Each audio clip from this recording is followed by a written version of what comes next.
Então, eu quero trazer a vocês uma conclusão a respeito daquilo que nós falamos no domingo último, sobre cativeiro de mente.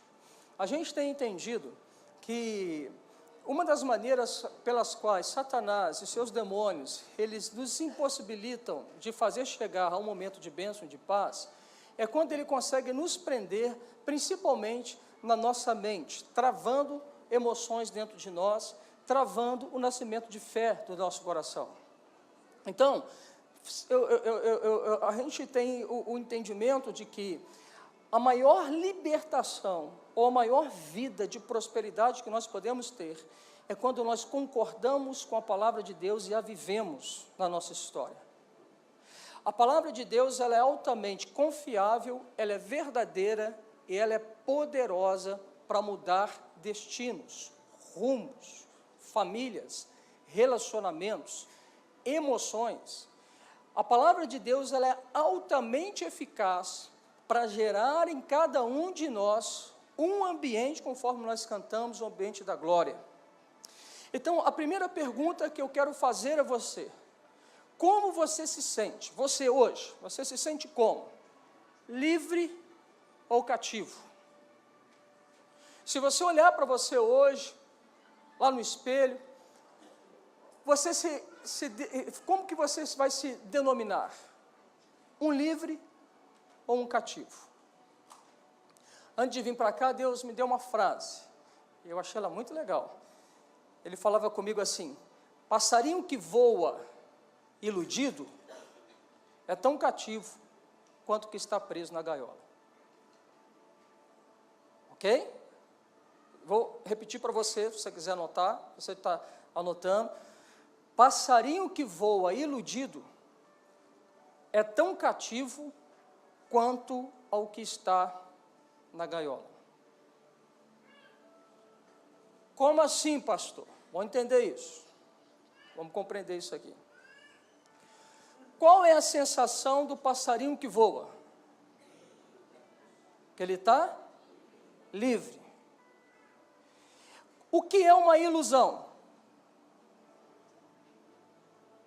É uma crença em algo que não é verdadeiro. Só te dou uma pista. Todo passarinho que voa, que diz que tem uma sensação de liberdade, mas é cativo, é quando ele está voando, porém, ele diz que liberdade para ele é poder fazer tudo o que ele quer e contrapõe a verdade de Deus. Muitas pessoas julgam a liberdade com a capacidade de fazer tudo que elas querem fazer. E elas dizem assim: eu sou livre. Quem anda dessa forma é um passarinho iludido, que está tão aprisionado como aquele que está dentro de uma gaiola. A palavra de Deus, ela está cheia de princípios que norteiam a minha e a sua vida. Viver os princípios de Deus é paz, saúde e prosperidade. Não vivê-los é cativeiro, destruição. E por mais que nós não gostemos de ouvir o termo, é dar passos largos ao inferno. O inferno existe. Deus é amor? É amor. Mas isso não quer dizer que o inferno não exista. Isso não quer dizer que nós não vamos viver uma vida onde nós saímos por aí podendo fazer tudo o que nós queremos e não vamos ser julgados pelos nossos atos que praticamos, ok? Eu vou desenvolver isso melhor no decurso da ministração. Tudo bem? Você ainda está comigo aqui? Amém. Glória a Deus. Amém? Louvado seja o Senhor. Bom, texto de João, capítulo 6 de João, versículo 63. Eu quero pedir você para abrir lá. Nós vamos usar bastante textos aqui hoje, então fique atento aí. João 6, 63. Ok? Se você achou, você fala glória a Deus. Amém. Bom, o Espírito é o que vivifica, a carne para nada aproveita. As palavras que eu vos tenho dito são Espírito e são vida. ok? Essa é a palavra. Bom, só para a gente quebrar um pouco de tensão, não sei quanto vocês, mas a gente ficou muito tensionado com esses últimos dias de campanha. Acabou de sair agora o resultado da eleição, deu quanto? 55% em favor do Bolsonaro e 45% em favor do Haddad. Então, Bolsonaro acaba de ser eleito presidente do nosso país. Ok? Amém. Amém. Volto para cá. Dá uma respirada funda agora, sim? Eu não sei quanto vocês, mas depois eu quero orar pelo país. Eu não sei quanto você, mas o processo eleitoral pelo qual nós vivemos, ele foi altamente, né, mexeu com as nossas emoções, a flor da pele, e eu não vou negar a vocês que eu não vim para cá também ansioso para saber logo o resultado, né, já está o resultado aí, mas agora a gente tem um dever cívico de orar pelo nosso país, de cobrar do nosso presidente, aqueles mesmos que colocaram ele no poder, precisam ser os mesmos que vão fiscalizá-lo no poder e precisarão ser os primeiros que denunciem, caso ele também não haja em concordância aquilo tudo que gera paz, vida e alegria ao povo brasileiro. Então, nós temos o dever cívico de orar pelo nosso país e temos o dever, se você foi aquele que votou no Bolsonaro, lógico que você vai comemorar, mas nós não somos geradores de inimigos, né? Nós defendemos as nossas perspectivas, as nossas maneiras de pensar a vida e escolhemos aquilo que nós entendemos que nos representa melhor nos nossos valores e princípios. Mas isso não faz de nós inimigos de alguém. Então, que nós possamos viver tempo de pacificação em nome de Jesus. Tá bom? Amém? Então, eu vou pedir você para ficar de pé de uma vez, vamos estar orando, vamos estar entregando o país na mão do Senhor, para que depois a gente possa desenvolver melhor esse tema da administração. Se você puder dar a mão ao seu irmão, à sua irmã, e juntamente com ele e com ela orar. O que eu sei é que eu tenho andado em muitos círculos de pessoas que têm uma veia profética, e muitas dessas pessoas eu tenho ouvido já há alguns anos um direcionamento de que Deus está para mudar a sorte do nosso país. Não só do Brasil, mas em nível de mundo, nós estamos vivendo para uma crescente de glória de Deus. É verdade que as trevas, elas também aumentam, mas a luz também aumenta e dissipa as trevas. Então, eu creio que nós estamos para viver dias melhores, enquanto Brasil, enquanto mundo, enquanto nação. Eu creio que quando nós nos aproximamos para a volta do Senhor Jesus, nós não estamos nos aproximando justamente por uma questão fatalística, mas nós nos aproximamos para encher a terra de toda a sabedoria e a glória dos céus. Romanos vai dizer que a terra, ela geme pela manifestação e aguarda a manifestação dos filhos de Deus. O mesmo filho que corrompeu uma terra, é o mesmo filhos que vão redimir uma terra. Então, depois a gente pode falar e pregar um pouco sobre escatologia, sobre aquilo que a gente entende ao coração de cada um de vocês. Curva a sua fronte agora, ore com seu irmão, ore pelo nosso país, ore pelo presidente, ore pelas crianças, pelos jovens, pelos anciãos, ore pelo nosso parlamento, ore pelos nossos senadores, para aqueles que nos representam. Pai, nós colocamos diante das Tuas mãos o resultado dessas eleições. Nós reafirmamos que a nossa confiança está inteiramente no Senhor. A nossa esperança vem do Senhor.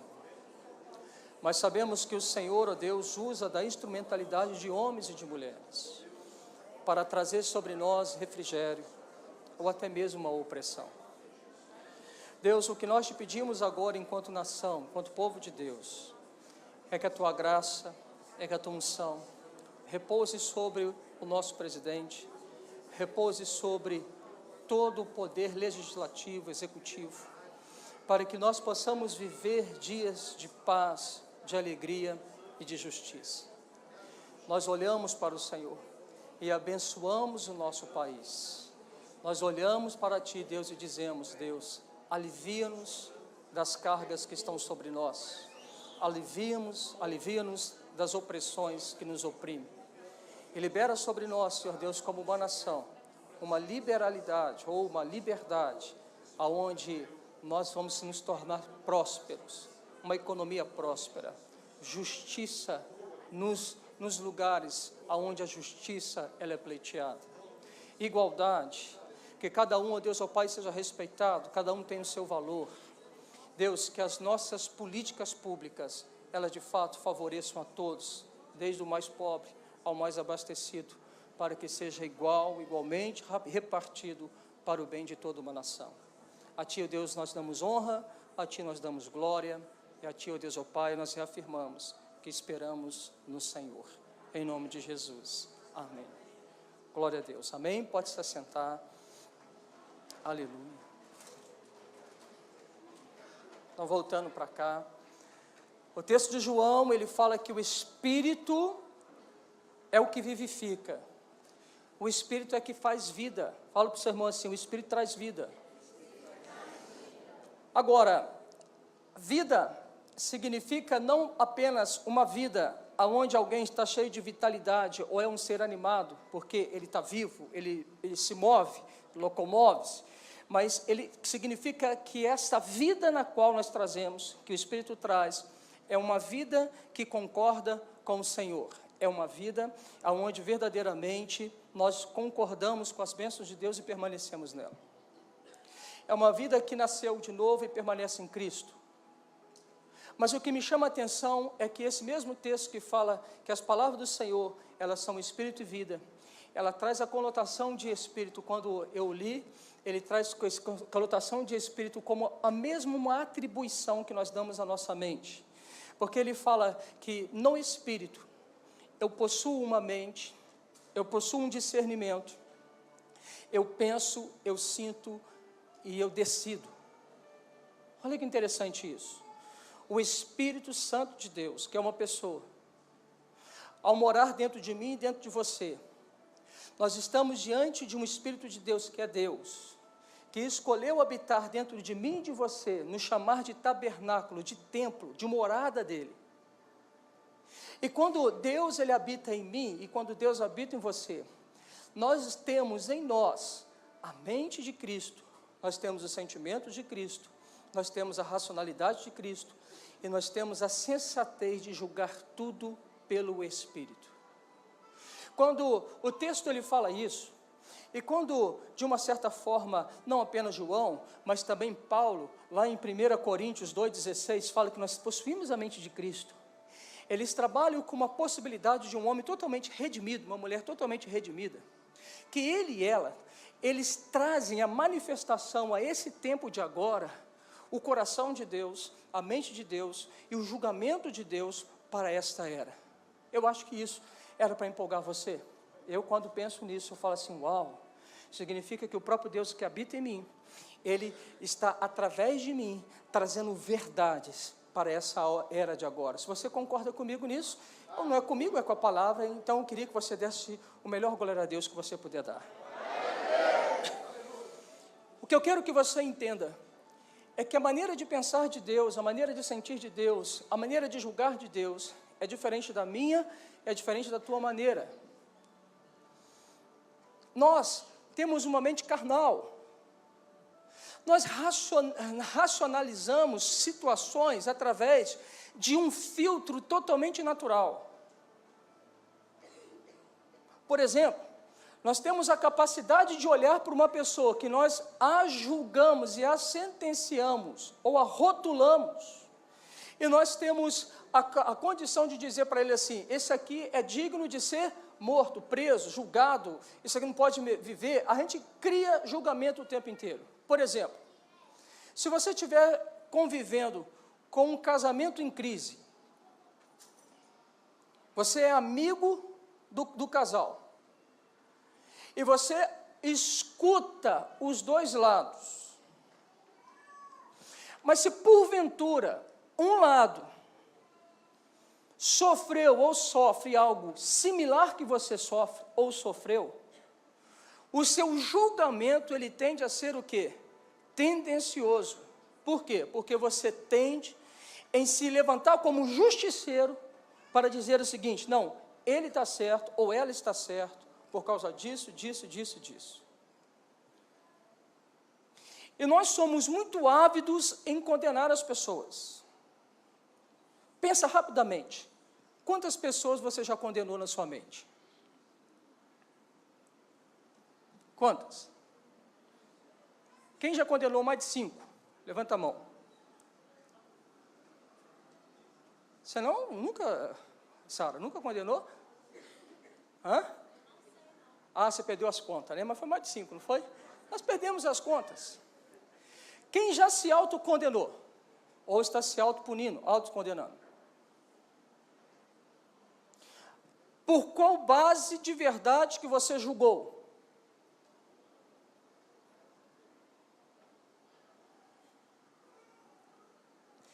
Eu quero começar a esclarecer um ponto com vocês, de que eu entendo que a igreja hoje, ela se presta mais a acusar e mandar pessoas para o inferno, do que de fato ter uma linguagem da graça, que traga às pessoas uma restauração.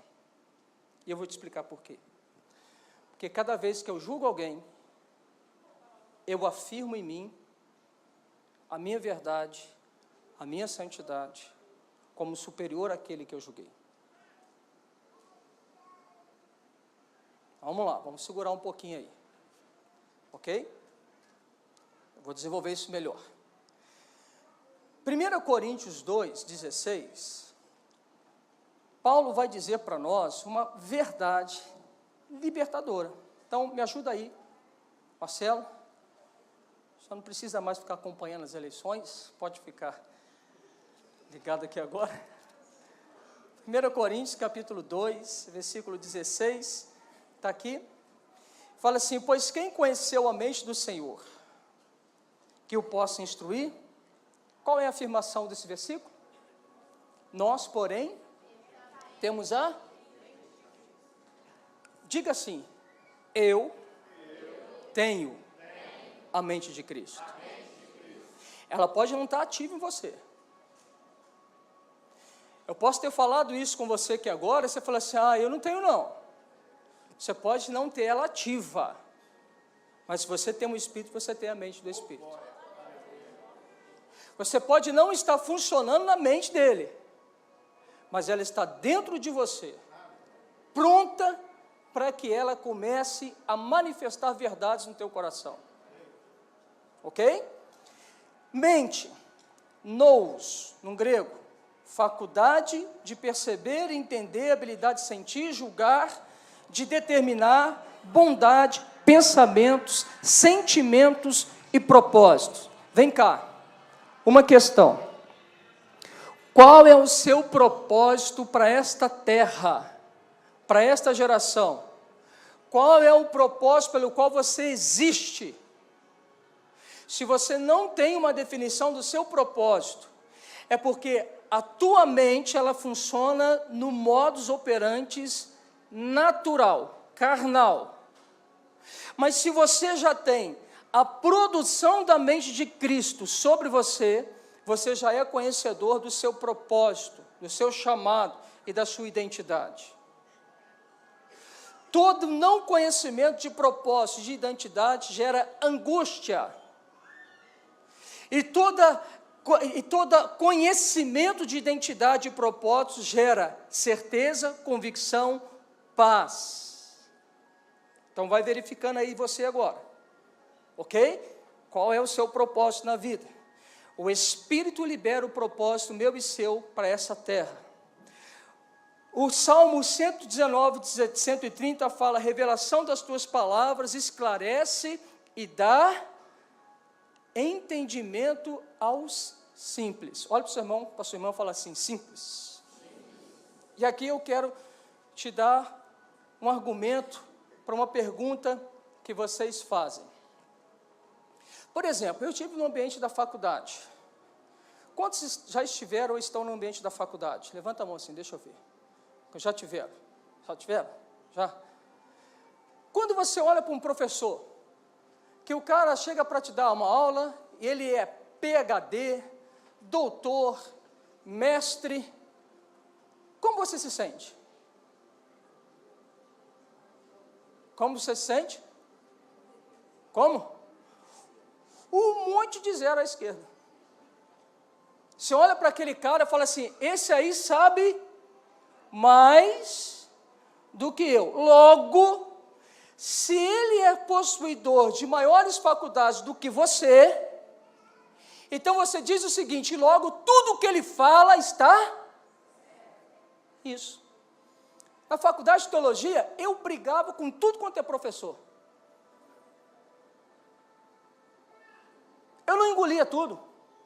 E alguns amigos meus falavam comigo assim, mas Cadu, esse cara aí é o bambambam, ele sabe a língua cópita, é a língua morta do Egito. Já morreu esse professor. Era um dos 3 do mundo que dominava uma língua que poucos dominavam. Nós tínhamos, e ainda tem a faculdade de teologia, os maiores dos nossos professores, eles são PhD, doutores, autopatente, o que dá uma credibilidade a uma faculdade da Metodista como um alto índice pelas patentes dos professores. Mas eu nunca vi um ambiente tão permissivo ao pecado como na faculdade de teologia. Eu nunca vi um ambiente onde os próprios professores nos jogavam ao pecado como lá, porque eles simplesmente, eles tiravam tudo aquilo que a Bíblia condena e chama de pecado, eles diziam que isso escraviza o ser humano.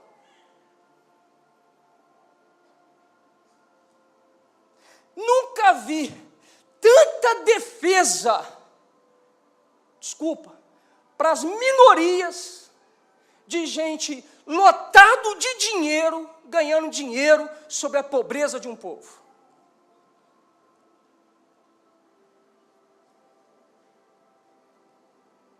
Eu nunca engoli, porque a teoria deles não compactuava com a sua vida e o seu testemunho.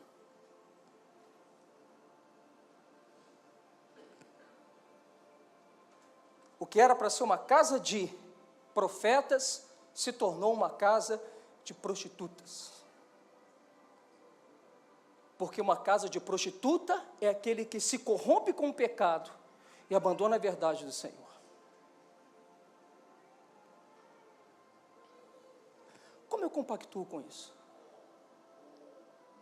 Mas eu, um Zé e ninguém, e continuo sendo um Zé ninguém, diante dos homens, mas sou um príncipe diante de Deus, olhava para aqueles caras tudo e dizia assim, eu não concordo. Eu nem sabia ter uma racionalidade para argumentar com eles, porque no argumento realmente ele passava como um trator. Mas eu fui ganhando uma sabedoria do céu, mas também fui ganhando uma sabedoria da terra. Até que, ao final da faculdade, a gente conseguiu já ponderar nas nossas argumentações, com fundamentos bem plausíveis, e recebi um elogio de um professor, vou falar o nome dele aqui, o pastor Cláudio Ribeiro, que é um cara totalmente voltado para uma ideologia marxista, que eu admiro. Uma vez eu disse isso a ele, eu falei assim, porque você foi um dos únicos professores que eu vi, que vive o que você se propõe a pregar. E eu vi da parte dele, tempos depois, quando nós nos encontramos, ele falou assim, Cadu, eu quero te dizer que eu vi o seu crescimento e como você conseguiu desenvolver seu pensamento crítico. E conseguiu, então, debater conosco. Que eu quero que você comece a entender. Não te menospreze. Quando Deus disse que Ele dá sabedoria aos simples. Sabe o que significa esse simples? É petit. Simplicidade, ingenuidade, tolo, mente aberta. Olha o que o Salmo está dizendo. que Deus, Ele revela as suas palavras para aqueles que eu e você julgamos como tolo, mente aberta e simples. Sabe o que eu quero te dizer? Não é Canudo que dá revelação a teólogos. Sabe o que eu quero que você comece a entender? A pessoa tem que ter cheiro de vida. Muitos escravizam a tantos outros por uma racionalidade e por canudos. Você não se pode deixar dominar por gente que tem um canudo na mão, mas não tem vida. Escute, e nós vamos ver daqui a pouquinho, o tipo de gente que Deus escolheu para manifestar na vida deles, para que você arranque de vez do seu coração um sofisma. Sofisma é uma mentira tomada como verdade, de fazer você pensar menos do que aquilo que Deus pensa a seu respeito. Tem muita gente que é tão travada em fazer a obra de Deus, porque eles não se sentem aptos e capazes a fazer. Mas Deus, que habita em mim, a riqueza da habitação dele, a riqueza da glória dele que está em mim, me dota de sabedoria e de revelação, para que eu vá e faça aquilo que ele me chamou. Quem? Pessoa simples. Sabe por que a pessoa é uma pessoa simples? A minha esposa me perguntou esses dias, e orando ali eu entendi. Ela falou assim: meu amor, mas esse pessoal é tão estudado, eles sabem tantas coisas, será que eles não entendem? Não entendem. Sabe por que não entendem? Não são só eles, não, até nós mesmos. Se o nosso coração se encher de arrogância, você apagou a chama da revelação e vai andar sobre aquilo que você acredita sendo a sua verdade, porque você se tornou seu próprio Deus. A Bíblia fala que Deus, Ele resiste os soberbos, mas dá graça aos humildes. O meu e o seu, a minha e a sua missão é sermos simples, sempre simples, e nunca arrogantes, porque o dia que a arrogância subir no seu coração, você caiu de um lugar onde Deus te estabeleceu. Reis perderam uma posição. Salomão, o mais sábio,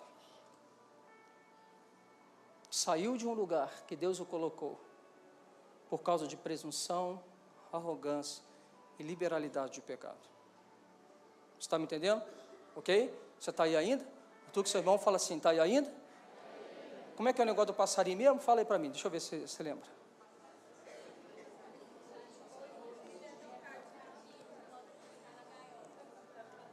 Obrigado. 1 Coríntios 26 e 29 fala: irmãos, reparais, pois, na vossa vocação, visto que não foram chamados muitos sábios, olha aí, segundo a carne, nem muitos poderosos, nem muitos de nobre nascimento, pelo contrário, Deus escolheu as coisas loucas do mundo para envergonhar os sábios, e escolheu as coisas fracas do mundo para envergonhar aos fortes. E Deus escolheu as coisas humildes do mundo e desprezadas, e aquelas que não são, para produzir a nada as que são, a fim de que ninguém se vanglorie na presença de Deus. Fala comigo assim: uau! Fala assim, isso é estupendo? Fala comigo assim: isso é uma bomba? Isso é demais. Fala isso, querido. Vocês estão tímidos demais. Me ajuda, Larissa, você vem comigo que você é meu termômetro, tá bom? Cara, sabe por quê? Olha aqui que Paulo chegou a falar. Louco. Quem é louco? Louco é tolo. Louco, segura aí, é ímpio e incrédulo.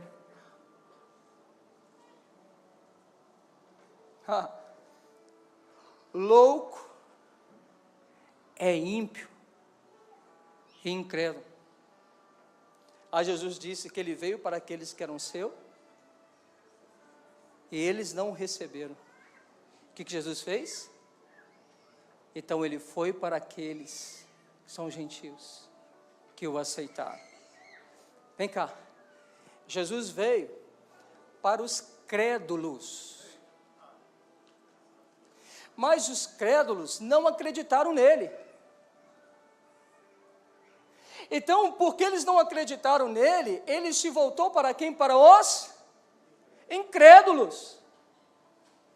Está entendendo?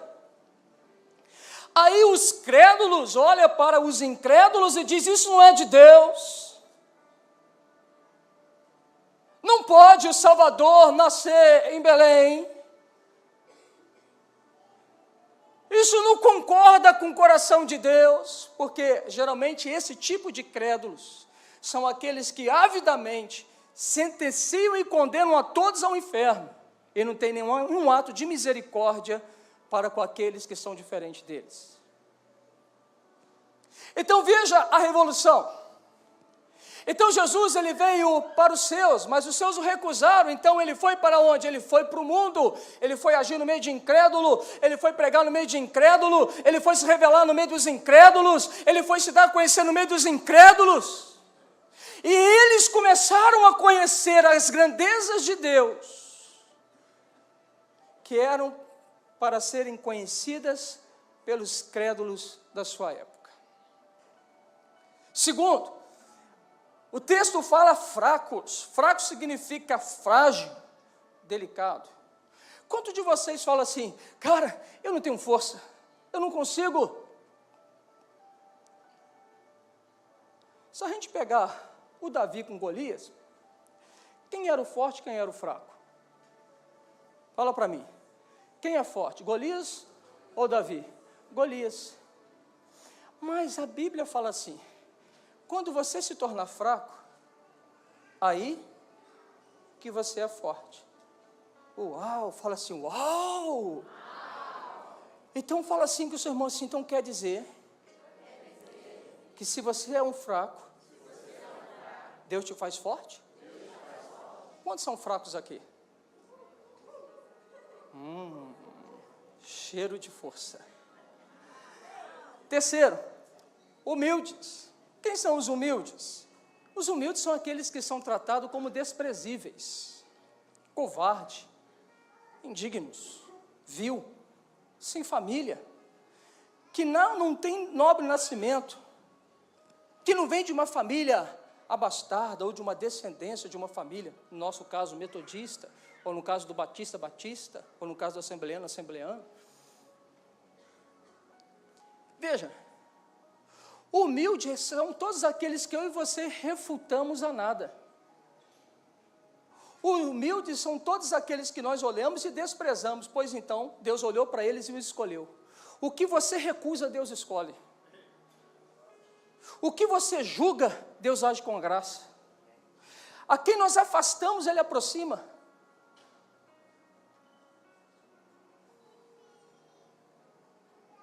Quem se acha uma pessoa desprezível? Eu me achava uma pessoa desprezível,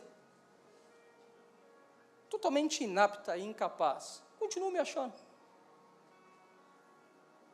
Mas eu também sei reconhecer que a graça de Deus está sobre mim, que a sabedoria de Deus age em mim e que a inteligência de Cristo move em mim. Tudo que é ruim que você vê em mim, sou eu ainda que não morri. E tudo que é bom, que você olhar para mim e falar assim, pô pastor, você é bom nisso. Então é Cristo vivendo em mim.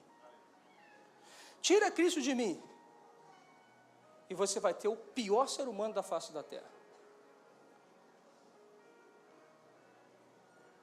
Não queira viver uma justiça sem Cristo, uma bondade sem Cristo. Ok? Você está aí? Amém? Está dando para entender? Eu posso avançando? Posso ir? Amém? Romanos 12, de 1 a 2, Paulo fala: rogo-vos, pois irmãos, pelas misericórdias de Deus, que apresenteis o vosso corpo por sacrifício vivo, santo e agradável a Deus, que é o vosso culto racional. Fala comigo assim: não vos conformeis com este século, mas transformai-vos pela renovação da vossa mente, para que experimenteis boa, agradável e perfeita vontade de Deus. Vamos lá. Palavra conformeis, sussesmatizo, conformar-se, isto é, não se fazer ao mesmo nível a mente e ao caráter de alguém de uma geração. Vem cá. Nós não somos um povo do tanto faz. Nós não somos um povo que todo mundo faz. Nós não somos um povo que nos medimos pela cultura de um século, por uma mente de um povo totalmente alienado de Deus. Nós não somos um povo que a nossa medição está aqui. Não é isso. A palavra está falando que a mente de Cristo te coloca sobre isso. Porque quem tem a mente de Cristo não se conforma com a mente do mundo. Quem tem Cristo não se conforma com o príncipe desse século. Quem tem Cristo, ele é um reformador. Quem tem Cristo, ele é um protestante. Quem tem Cristo, ele é luz. Vem cá, pensa comigo. Todo aquele que carrega a cruz, ele condena o pecado. Ele ama o pecador. Talvez aqui está o grande equívoco da igreja, que nós estamos condenando o pecador, ao invés de pregar para a absorção dele. Amém? Filipe, amém? Século é uma geração. O que a nossa geração está falando? Eu me reuni sábado agora com os nossos adolescentes. Entre eles tinham pessoas de 14 anos, 16 anos, 17 anos, foi isso, Alexandre? 16, 17 anos. E teve os anciões, que é o Alexandre. Eu sou anjo, então não conta mais a minha idade. Nós estivemos reunidos com eles, porque a gente quer saber o que essa geração anda pensando. E essa geração falou com a gente assim: olha, a nossa geração, algumas coisas que eu vou lembrar aqui, me lembra de outras que eu não lembrar, Alexandre. Ele fala assim: a nossa geração é uma geração que ela não tem clareza das coisas. A nossa geração é uma geração confusa, falta de profundidade. Eles falaram comigo uma coisa que eu não entendi. Por exemplo, quem tem na faixa etária de 40 anos, assim igual o Alexandre, e para mais de 40 anos, igual o Alexandre, viveu numa época que nós brincávamos de bolinha de gude. Eu não brinquei disso não, né? Bolinha de gude, olha como é que a galera começa a sorrir. Lá o Silvio deu um sorriso e lembrou: eu ganhava todas, pastor. Perna de pau. O que a gente fazia mais? Peão. Mais o quê? Quê? Queimada. Soltar pipa. Carrinho de rolimã. Mais o quê? A galera toda, eles falam tudo sorrindo, fala. Pique. Que mais? Fala aí, filho, você é dessa época. Queimada já falaram. Polícia e ladrão, garrafão. Lembra do garrafão? O garrafão era massa. A gente fazia um negócio assim, era uma garrafa. Aí, tá dentro, tá fora, né? A gente pisava na boca da garrafa. Ao entrar na garrafa, não era isso? O cara tinha que tirar o pé. Se não tirasse o pé e a gente pegasse, a gente dava um monte de pancada nele até encostar a mão no próximo poste. Cara, isso era demais. Pensa bem, você chegando lá, o Marcinho viajando, pum, peguei. Rapaz, a galera ia dar murro, pontapé nele, até ele chegar lá e tocar a mão no poste. Hoje esse negócio não dá certo mais, né? Cara, mas isso era a grande sensação. E quem apanhava sorrindo. Cara, era uma geração desatada, mas era uma geração que nós tínhamos mais relacionamentos. Por exemplo, nós tínhamos relacionamento com os amigos do bairro. Muitos vão lembrar aqui das gangues. Lembra da gangue? Uma vez, a gente sempre ali, eu não sei se é porque o lugar que eu nasci e cresci chama Santos Anjos, fez isso da gente um povo mais civilizado. Mas teve uma época que a galera dos Santos Anjos fazer uma guerra. Eu até esqueci o nome do bairro, mas se a gente é Santo Anjo ali, você já imaginou. Eu fui com uma barra de ferro desse tamanho. Eu olhava para o meu irmão, época de Shaolin, vocês vão lembrar disso? Rapaz, quem da época do Shaolin não comprou aquela sapatilha e ficava... Cara, Tchaco, lembra do Tchaco? A gente pegava o Tchaco, nós ficamos assim, era um morro, nós ficamos em cima do morro assim, e veio a galera lá de baixo, já viu lá em cima e embaixo? Veio a galera lá de baixo, também toda equipada. Tinha um representante de cada grupo. O nosso representante era fortinho, malhador, e estava todo mundo lá, né? Forte corrente é machão, mas todo mundo morrendo de medo. Eu era um deles, mas estava lá, com o meu pedaço de ferro. Na hora que a gente olhou aquela galera, que veio também com mais pedaço de ferro, corrente e tal, eu falei assim, rapaz, isso aqui vai dar morte. Aí meu amigo lá, o nosso representante, conversou com outra representante, e eles selaram a paz. Não brigamos. A gente fez cara de que a gente não gostou. Que isso, a gente estava pronto para bater neles. Mas a gente fez um alívio, mas que bom que não morri. Quem é dessa época aqui? Olha aí, tá vendo? Geração atual, como que a gente era esquisito? A gente conta isso, fala que isso era o máximo, mas essa era a nossa geração. Mas o que eu quero destacar aqui? Que nós tínhamos um grupo maior de relacionamento. A galera do bairro, a galera da escola, a galera do futebol. A gente jogava bola, a gente estava na rua, a gente conhecia um monte de gente. A geração de hoje, eles falaram conosco assim, pastor, o nosso círculo de relacionamento são escola. Eu falei assim, e aí? Escola. Porque essa turma não está brincando na rua, não está jogando futebol, e não está com ninguém com um pedaço de pau preparado para dar na cabeça do outro. Esse é o lado bom. Mas eles estão enfurnados aonde? Aonde?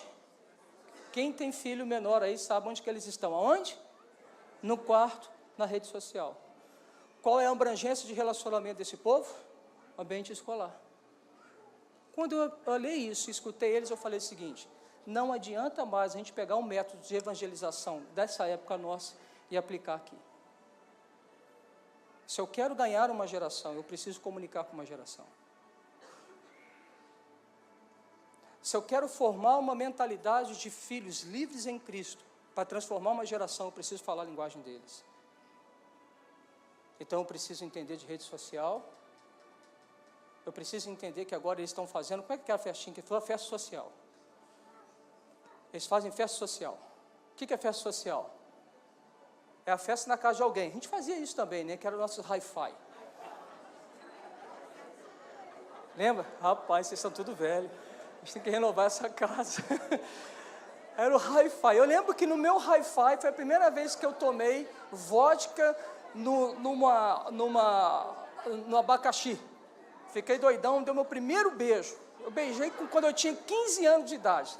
Mas era aquela moça que todo mundo beijou. Devo ter sido o último a beijar ela. O que eu quero que você entenda aqui? Aí eles estão falando que essa festa social de hoje é a festa da liberalidade.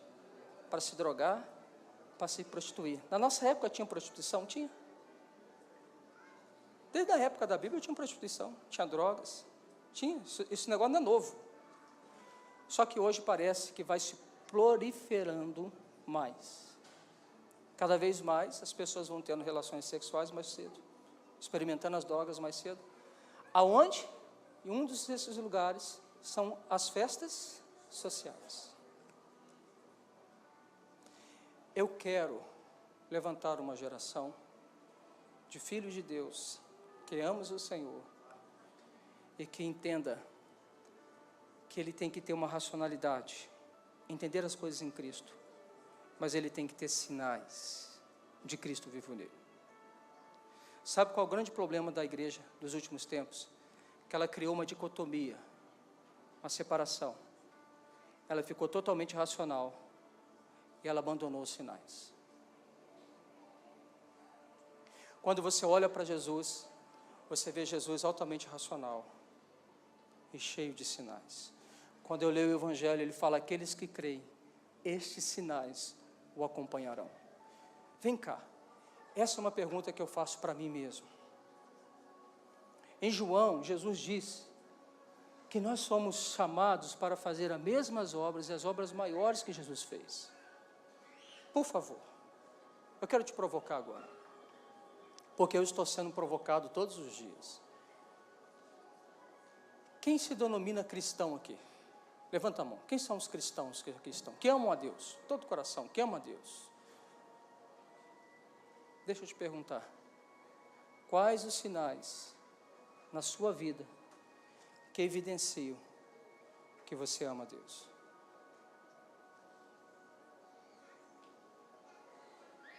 Deixa eu te fazer uma outra pergunta.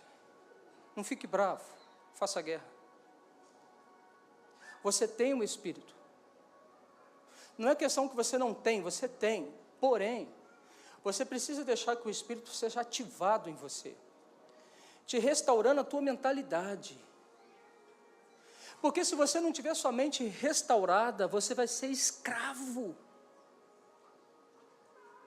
daquilo que tira de você o maior poder do mundo, que é o Espírito Santo de Deus dentro de você e dentro de mim, para curar, para libertar, para trazer verdade sobre o mundo, para levantar gerações. Esse Espírito está em mim e você. Ele pode estar adormecido, mas ele está em mim e você. O que a gente precisa fazer é acordar logo e dizer o seguinte, falar assim, cara, eu preciso me libertar desta mente que me escravizou. Criou-se um movimento na igreja que tem ainda fluxo nessa geração de hoje, que é um movimento cessacionista, não sei se estou falando certo, que dizia que os sinais do Espírito Santo de Deus se cessaram na época de Cristo, porque os sinais só serviam para evidenciar que era o Cristo. Logo, então, se Cristo já foi anunciado, morreu, ressuscitou, então hoje nós não temos mais manifestação de poder e de milagres nessa geração.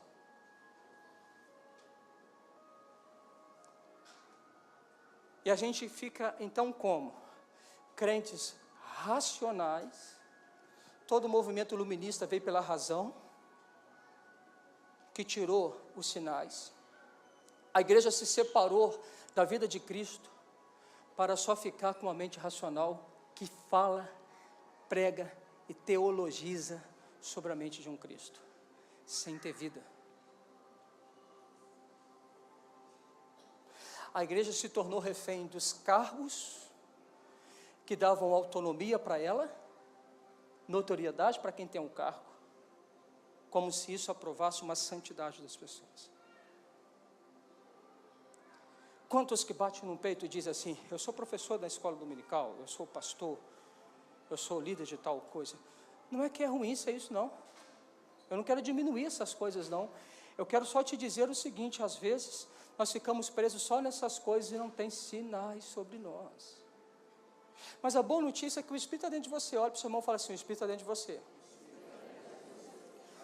Fala assim, e você precisa transformar o século.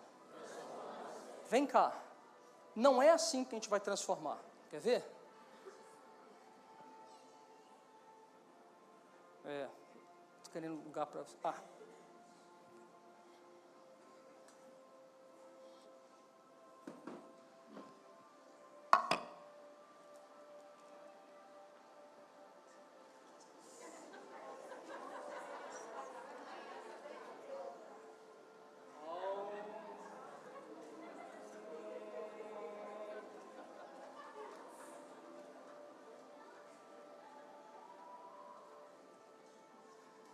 Não é com uma mentalidade transcendente que não me tem a responsabilidade que a gente transforma a sociedade.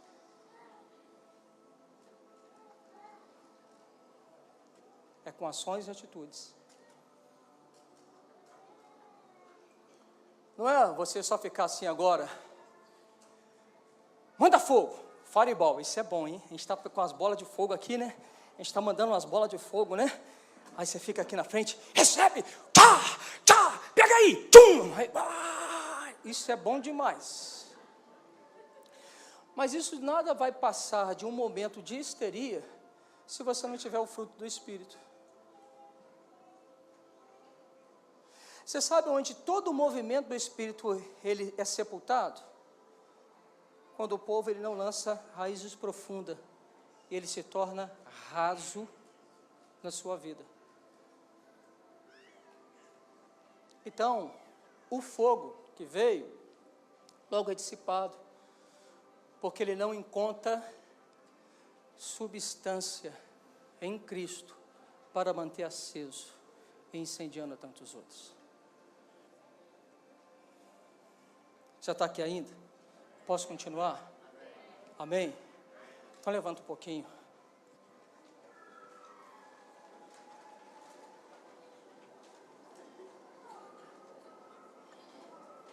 Erga suas mãos bem alto, o mais que você puder.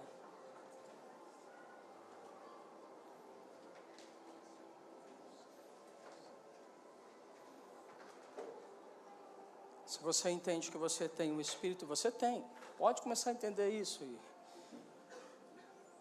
Começa a pedir ao Espírito então agora. Fala, Deus, ative em mim essa mente. Ative em mim esse coração. Ative em mim. Ative em mim. Eu quero ser ativado. Eu quero funcionar pela mente de Cristo. Eu quero ter o sentimento que Cristo teve. Espírito Santo de Deus, me faz livre. Quebra as minhas cadeias. Arranca os meus grilhões.